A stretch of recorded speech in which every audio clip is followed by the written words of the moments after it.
রমাদানের শেষ দশক আজকের টপিক। রমাদানের কি সময় হচ্ছে এই সময়টা? রাসূলুল্লাহ সাল্লাল্লাহু আলাইহি ওয়াসাল্লাম ৩৬৫ দিনে ফ্যামিলিকে জাগাতেন না রাতের ইবাদতের জন্যে। শেষ দশকে নিজেও ঘুমাতেন না, ফ্যামিলিকে জাগিয়ে দিতেন, কারণ এর ভিতরে আছে হাজার মাসের চেয়ে শ্রেষ্ঠ রাত লাইলাতুল কদর। সেই জন্য আমাদের দরকার এই দশকের প্রস্তুতি, দরকার এই দশকের ফজিলত অর্জনের জন্যে আমাদের উদ্গ্রীব হওয়া, সজাগ থাকা। প্রিয় দর্শক, এই বিষয়ে চমৎকার আলোচনা শেয়ার করার জন্যে আমাদের আমন্ত্রণ গ্রহণ করে আমাদের স্টুডিওতে উপস্থিত হয়েছেন বাংলাদেশের একজন উদীয়মান তরুণ আলেমে দ্বীন, লেখক, চিন্তাবিদ, গবেষক এবং মিডিয়া ব্যক্তিত্ব। সুন্দর গুছানো ভাষায় কথা বলেন, আমরা মুগ্ধ হই। তিনি হচ্ছেন মোহতারাম মুফতি জাকারিয়া হারুন হাফিজাহুল্লাহ তাআলা এবং স্বনাম ধন্য পরিচালক উত্তরার মাদ্রাসাতুল কোরআন। আসসালামু আলাইকুম ওয়া রাহমাতুল্লাহি ওয়া বারাকাতুহু। ওয়া আলাইকুম আসসালাম ওয়া রাহমাতুল্লাহি ওয়া বারাকাতুহু। মোহতারাম, স্বাগত জানাচ্ছি এবং কৃতজ্ঞতাও প্রকাশ করছি মূল্যবান সময় দেওয়ার জন্যে। জাযাকাল্লাহু খায়রান। ওয়া ইয়াকা আইদান। প্রিয় দর্শক, আমরা কি শুনবো না, জানবো না রমাদানের শেষ দশকে কি আছে, কি মণিমুক্তা লুকায়িত আছে? আসুন মোহতারামের কাছ থেকে শুনি এবং একটু অনুরোধ রাখছি শুরু থেকে শেষ পর্যন্ত আমরা শুনবো আমলের নিয়তে, শুনবো অন্যের কাছে এই মেসেজ পৌঁছে দেওয়ার নিয়তে ইনশাআল্লাহ। মোহতারাম, আপনি শুনেছেন, প্রথমে সরাসরি একটু জানতে চাই, সেটা হলো লাইলাতুল কদরের গুরুত্ব কি এবং কেন শেষ দশকে বেশি গুরুত্ব দেওয়া হয়েছে? মাশাআল্লাহ, চমৎকার প্রশ্ন করেছেন। লাইলাতুল কদরের কি ফজিলত, কি মর্যাদা, কি মাহাত্ম্য শুধুমাত্র একটি আয়াতেই সেটি স্পষ্ট হয়। সূরা কদরের এই আয়াতে রব বলেন, লাইলাতুল কদরি খায়রুম মিন আলফি শাহর। মাশাআল্লাহ, লাইলাতুল কদর হচ্ছে হাজার মাসের চেয়েও শ্রেষ্ঠ। মুফাসসিরিনে কেরাম বলেন, এই হাজার মাস দ্বারা এখানে বোঝানো হয়েছে ৮৩ বছর ৪ মাস। জি, অর্থাৎ এক রাতের ইবাদত ৮৩ বছর ৪ মাসের চেয়েও উত্তম, তার চেয়েও বেশি, তার চেয়েও বেশি। মাশাআল্লাহ, কত বেশি আল্লাহু আকবার। তার কোনো ইয়াত্তা আল্লাহ ছাড়া কেউ বলতে পারবে না। এটা আমরা অনুমানও করতে পারবো না। রাসূল সাল্লাল্লাহু আলাইহি ওয়াসাল্লাম হাদিস শরীফে বলেন, মান কামা রমাদানা ঈমানান ওয়া ইহতিসাবান গুফিরা লাহু মা তাকদ্দামা মিন যামবিহি। পাশাপাশি আরেক হাদিসে বলেন, মান কামা লাইলাতাল কদরি ঈমানান ওয়া ইহতিসাবান গুফিরা লাহু মা তাকদ্দামা মিন যামবিহি। যে ব্যক্তি লাইলাতুল কদরে ইবাদত করবে আল্লাহ তাআলার সওয়াবের আশায় এবং ঈমানের সাথে, আল্লাহ তাআলা তার পিছনের সমস্ত গুনাহ খাতা ক্ষমা করে দিবেন। সুবহানাল্লাহ। এই আয়াত এবং হাদিসকে যদি আমরা সামনে রাখি, তাহলে আয়াত থেকে পাই আমরা ৮৩ বছর ৪ মাসের চেয়েও বেশি সওয়াব দেওয়া হয় লাইলাতুল কদরের ইবাদতে। আর হাদিস শরীফে রাসূল সাল্লাল্লাহু আলাইহি ওয়াসাল্লাম বলেন, যে ব্যক্তি লাইলাতুল কদরের ইবাদত করবে তার পিছনের সমস্ত গুনাহ ক্ষমা করে দেওয়া হবে। এর ফজিলত এই আয়াত এবং হাদিসের যে অনুবাদ থেকেই আমরা সবাই বুঝতে পারি। আর এটা আছে শেষ দশকে, এই জন্য এই শেষ দশকের এত গুরুত্ব বেশি। মাশাআল্লাহ, অসাধারণ বলছেন। এরপরে আরেকটি বিষয়, শেষ দশকের আমরা গুরুত্ব জেনে গিয়েছি আপনার কাছে, কিন্তু বিশ্বনবী জনাবে মুহাম্মদুর রাসূলুল্লাহ সাল্লাল্লাহু আলাইহি ওয়াসাল্লাম শেষ দশকে কোন ধরনের আমল ইবাদত বেশি করে করতেন? অত্যন্ত সময়োপযোগী চমৎকার প্রশ্ন করেছেন। রাসূল সাল্লাল্লাহু আলাইহি ওয়াসাল্লাম শেষ দশকে সব সময় তো আমল ইবাদত করতেনই, কিন্তু শেষ দশকে আমলের জন্য বেকুল হয়ে যেতেন। আয়েশা রাদিয়াল্লাহু তাআলা আনহা বলেন, রাসূল সাল্লাল্লাহু আলাইহি ওয়াসাল্লাম শেষ দশকে এত বেশি আমল করতেন, অন্য সময় এত বেশি আমল করেননি। আরেক হাদিসে রাসূল সাল্লাল্লাহু আলাইহি ওয়াসাল্লামের সম্পর্কে বলা হয় যে, রাসূল সাল্লাল্লাহু আলাইহি ওয়াসাল্লাম শেষ দশক প্রবেশ করলে সাদ্দা মিজারা, রাসূল সাল্লাল্লাহু আলাইহি ওয়াসাল্লাম কোমর বেঁধে নিতেন। এর অর্থ হচ্ছে, মুহাদ্দিসিনে কেরাম বলেন, পূর্ণ প্রস্তুতি নিয়ে তারপরে ইবাদতে নামতেন।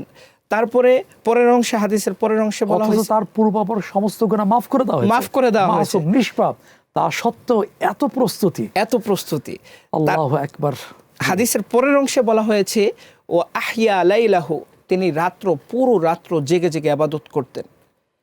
এর পরের অংশে বলা হয়েছে ওয়া আয়কাজা আহলাহু, তিনি কোনো সময় তাহাজ্জুদ বা কিয়ামুল লাইলের জন্য তার পরিবারকে ডেকে তুলতেন না, কিন্তু রমজানের শেষ দশকে তিনি তার পরিবারকে ডেকে জাগিয়ে দিতেন যেন তারাও এই সুবর্ণ সময়ে এবাদত যেন তাদেরও মিস না হয়, তারাও যেন এই এবাদত করতে পারে।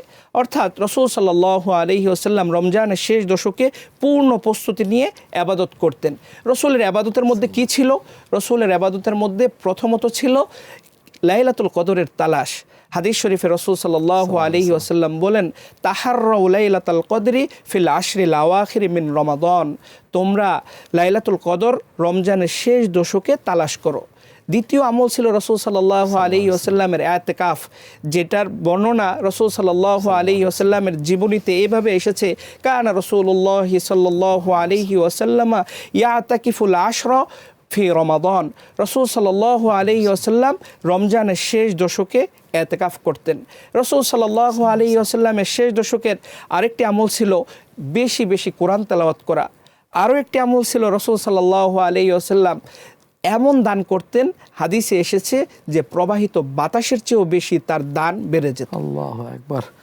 আপনি হাদিসের আলোকে রেফারেন্স সহকারে শেষ দশকে রাসূলুল্লাহ সাল্লাল্লাহু আলাইহি ওয়াসাল্লাম আমলের লিস্টটি দিয়েছেন। আশা করি দর্শক শ্রোতা এখান থেকে উপকৃত হবেন এবং শেষ দশকে এই আমলগুলো করার জন্য অনুপ্রাণিত হবেন। আপনাকে আবারও বলছি জাযাকাল্লাহু খাইরান। এরপরে আরেকটি প্রশ্নের দিকে মনোযোগ আকর্ষণ করছি, কোন কোন নফল নামাজ বা কোরআন পাঠ শেষ দশকে বিশেষভাবে সওয়াবকে বাড়িয়ে দিয়ে? চমৎকার প্রশ্ন করেছেন মোহতারাম। রমজানের শেষ দশক পূর্ণটাই হচ্ছে একটা সুবর্ণ সুযোগ। আমরা যদি বর্তমান পৃথিবীতে দেখি যে কোনো পণ্য যদি 20% মাত্র ছাড় দেয়, তাহলে ওই শোরুম বা ওই দোকানে হুমড়ি খেয়ে পড়ে প্রত্যেকটা মানুষ। অথচ রাসূল সাল্লাল্লাহু আলাইহি ওয়াসাল্লাম রমজানের শেষ দশকের ফজিলত বর্ণনা করে বলেছেন 83 বছর 4 মাসের চেয়েও বেশি সওয়াব তার আমলনামায় দেওয়া হয়। আমরা এ সম্পর্কে অনেকটাই অবচেতন মনে, আমরা অনেকটাই গাফলতির চাদরে মোড়া দিয়ে আছি, আমরা এ সম্পর্কে অনেকটাই উদাসীন। এই সময়ে আমরা অনেক বেশি কোরআন তেলাওয়াত করতে পারি, অনেক বেশি নফল যে সমস্ত নামাজগুলো আছে, নফল নামাজের মধ্যে যদি আমি বলি, প্রথমত হচ্ছে ইশরাক, দিনের শুরুতে ইশরাকের নামাজ, তারপর হচ্ছে চাশতের নামাজ, তারপরে হচ্ছে আওয়াবিনের নামাজ, তারপরে হচ্ছে সবচেয়ে নফলের মধ্যে সবচেয়ে গুরুত্বপূর্ণ যে নামাজ সেটি হচ্ছে তাহাজ্জুদের নামাজ। এগুলোর মাধ্যমে আমরা সবকে বাড়িয়ে নিতে পারি। মাশাআল্লাহ। আরো জানবো, এখানেই শেষ নয়, বিরতি থেকে ফিরে এসে। প্রিয় দর্শক, আপনারা উপভোগ করছিলেন আজকের এই চমৎকার আলোচনা। শেষ দশকে কি মণিমুক্তা আছে, কি ফজিলত আছে, আরো জানবো, এখন নয়, বিরতি থেকে ফিরে এসে। ততক্ষণ আমাদের সাথেই থাকুন।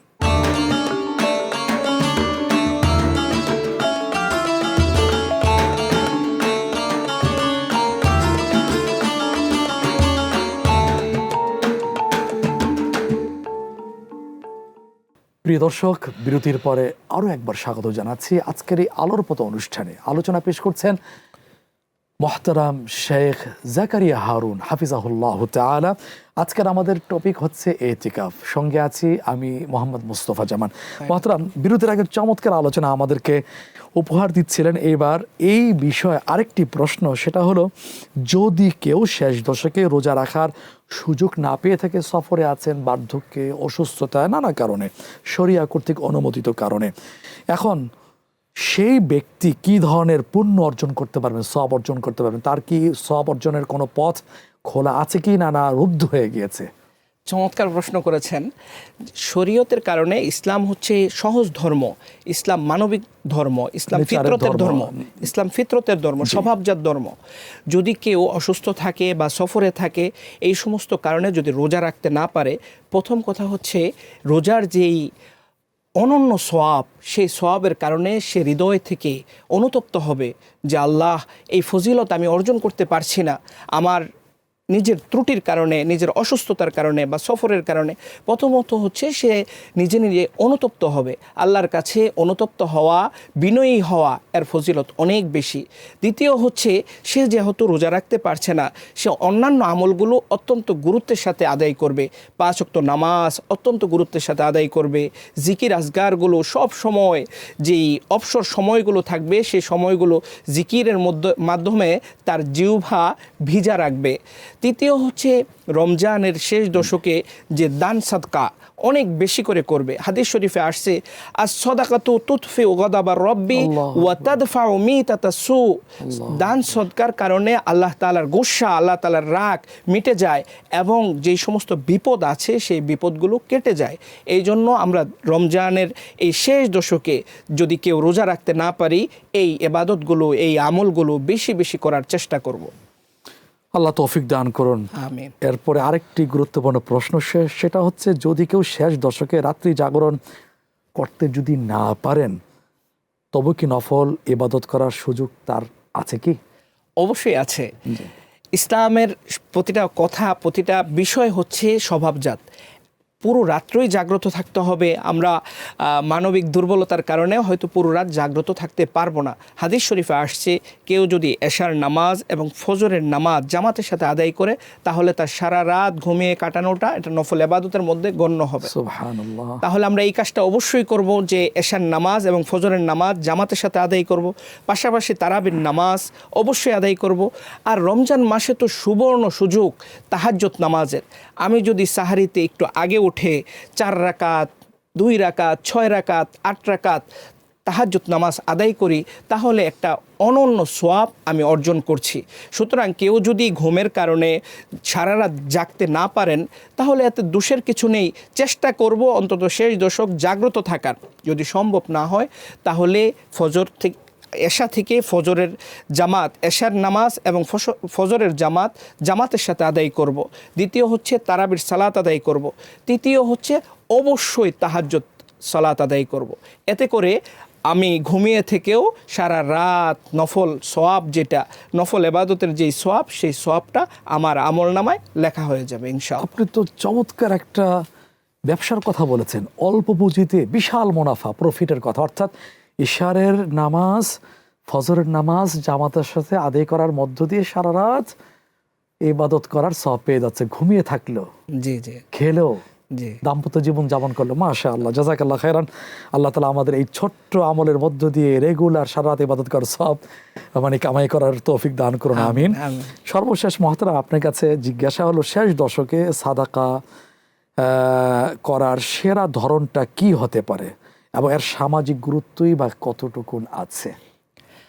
অত্যন্ত চমৎকার প্রশ্ন করেছেন। আমরা রমজানের শেষ দশকে অনেক আমল করতে পারি। এর মধ্যে অন্যতম আমল হচ্ছে সাদাকা। সাদাকার ফজিলত কোরআন এবং সুন্নায় অনেক বর্ণিত হয়েছে। সাদাকার মধ্যে সর্বোত্তম সাদাকা হচ্ছে যাকাত। আমরা যাকাত আদায় করা শরীয়তে ফরজ। যাকাত আদায় করার ক্ষেত্রে অত্যন্ত ভারাক্রান্ত হৃদয়ে বলতে হয় যে আমাদের সমাজে যে সিস্টেমটা বানিয়ে নিয়েছি, যে অনেক দোকানে পাওয়া যায় যে যাকাতের শাড়ি, লুঙ্গি। কী জন্য এই শাড়ি লুঙ্গিগুলো যাকাতের নামকরণ হয়েছে? কারণ এই শাড়ি লুঙ্গিগুলো গুণগত মানে দুর্বল, টাকায় একটু কম। এই কম টাকায় গুণগত দুর্বল এই শাড়ি লুঙ্গিগুলো আমাদের সমাজে বিলানো হয় নিজের সুনাম, সুখ্যাতি, রিয়া আর নাস মানুষকে দেখানোর জন্য। অথচ যাকাতের যেই মূল উদ্দেশ্য, যে অন্তর্নিহিত লক্ষ্য উদ্দেশ্য, সেটি হচ্ছে যে দরিদ্র মানুষের যেন উপকার পৌঁছানো যায়, এই লোকটা যেন স্বাবলম্বী হয়ে উঠতে পারে। পাশাপাশি সাদাকার ক্ষেত্রে আমরা নফল সাদাকা করতে পারি, কারণ রাসূল সাল্লাল্লাহু আলাইহি ওয়াসাল্লাম রমজানে প্রবাহিত বাতাসের চেয়েও বেশি সাদাকা করতেন। এই জন্য আমি বলবো যে আমরা এই নফল সাদাকা এবং ফরজ যাকাত অবশ্যই রমজানে অত্যন্ত গুরুত্বের সাথে ভেবে চিনতে একেবারে পুঙ্খানুপুঙ্খানুভাবে আদায় করব। এতে আমাদের সমাজের যেই দরিদ্র শ্রেণী তারা উপকৃত হবে। অত্যন্ত দুঃখের সাথে বলতে হয় যে সভ্যতার এই সোনালি সময়েও এখনও ফুটপাতে মানুষ ঘুমায়। মানুষ ওভারব্রিজের উপর ঘুমায়, যে এই মানুষগুলো তাদের মাথা গোজার কোনো ঠাঁই নাই। আমি তো হলফ করে বলতে পারি, যদি আমাদের এই 90% মুসলমানের দেশে যদি পুঙ্খানুপুঙ্খানুভাবে জাকাত দেওয়া হতো এবং সঠিকভাবে এটার ব্যবহার করা হতো, তাহলে আগামী 10 বছর পরে এই দেশে দরিদ্র কোনো লোক, যে মাথা গোজার ঠাঁই নাই, যার মাথার উপর কোনো ছাদ নেই, রিক্ত হস্ত অসহায় দরিদ্র মানুষ খুঁজে পাওয়া দুষ্কর হয়ে যাবে। এই জন্য আমি বলবো, রমজানের শেষ দশকে আমাদের জাকাত তো অবশ্যই আদায় করব, পাশাপাশি নফল সাদাকা বেশি থেকে বেশি আদায় করব। এতে আমাদের সমাজের যেই দরিদ্র শ্রেণী, অসহায় শ্রেণী, তারা উপকৃত হবে যথাযথভাবে। জাকাত কি শেষ দশকে দেওয়ার বিধান, না সারা বছর দেওয়া যায় মহতরম? হ্যাঁ, গুরুত্বপূর্ণ একটি প্রাসঙ্গিক প্রশ্ন করেছেন। এটা আমি এই জন্য বললাম যে আমাদের সমাজে বানিয়ে নিয়েছে যে রমজানেই জাকাত দিবে, অথচ জাকাতের সাথে তো রমজানের সম্পর্ক নেই, বরং তার উপর জাকাত যেদিন ফরজ হয় ওই দিন থেকেই সে জাকাত দিবে। এর সাথে রমজানের বিন্দুমাত্র সম্পর্ক কেন নেই। দেয় মানুষ? এটা একটা আমাদের সব বেশি হয়, সব বেশি হয়, সব বেশি বেশি হয় আশায়। এটা একটা আশা। জি। পাশাপাশি আমি বলবো, যার উপর জাকাত যখন ফরজ হয়ে যায় সেটা তৎক্ষণাৎ আদায় করে দেওয়া। পাশাপাশি রমজানের সব বেশির আশায় আপনি নফল সাদাকা বেশি করে করেন। অবশ্যই আল্লাহ তাআলা আপনার রিজিকের মধ্যে, আপনার সম্পদে অনেক বেশি বারাকা দান করবেন। অনেক ধন্যবাদ মহতরম, আপনি যৌক্তিক দালিলিক বক্তব্য এখানে পেশ করেছেন, এই জন্য কৃতজ্ঞতা জানাচ্ছি, বলছি জাযাকাল্লাহু খাইরান। ওয়া ইয়াকা আইজান। জি, আমিন। প্রিয় দর্শক, শেষ দশক মাহে রমাদানে আল্লাহ সুবহানাহু ওয়া তাআলার নৈকট্য লাভের এক বিশাল সুবর্ণ সুযোগ। আসুন না মুহতারামের কথায় অনুপ্রাণিত হয়ে এই শেষ দশকে বেশি করে তাওবা, ইস্তিগফার, কোরআনে কারীম তেলাওয়াত, দান, সাদাকা ইত্যাদির মধ্য দিয়ে নিজেকে যেন পরিবর্তন করতে পারি, এই কামনায় আজকের এই আয়োজন থেকে বিদায় নিচ্ছি। যারা শুরু থেকে শেষ পর্যন্ত সম্পৃক্ত ছিলেন সবার প্রতি কৃতজ্ঞতা বলছি, জাযাকুমুল্লাহু খাইরান। আগামী পর্বে কোনো নতুন বিষয় নিয়ে আবার হাজির হব। ততক্ষণ আল্লাহ আমাদের সবাইকে ভালো রাখুন ঈমান ও আমলের সাথে। আসসালামু আলাইকুম ওয়া রাহমাতুল্লাহি ওয়া বারাকাতুহু।